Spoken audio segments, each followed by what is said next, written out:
Speaking to Chris specifically, the guy to Chris my Miller. right, how did you become what your version of what a man is?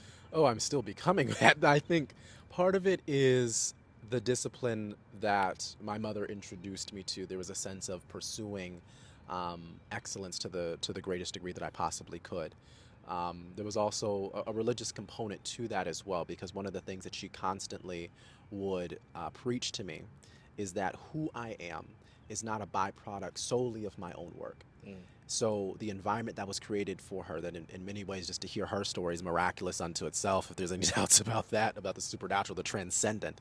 But the point is that I think the person the man that I've become today is largely influenced by that sense of needing to pursue excellence, and then also having a sense of response, having an awareness of the impact of my behavior on the people around me, and trying to make sure that I take responsibility for that impact and govern myself to make sure that I'm safe, that I'm reliable, that in moments when I ought to sacrifice for the people around me, that I do that, not necessarily, naively or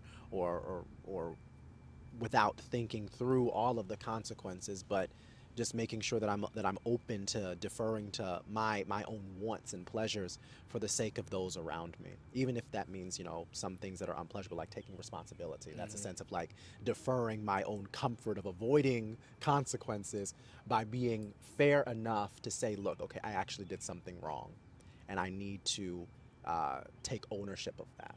And so I think all of that has um, at least been some of the influences on the man I've become today. I'm still very much growing because I'm still Right, very young, right, right, right. but still, yeah.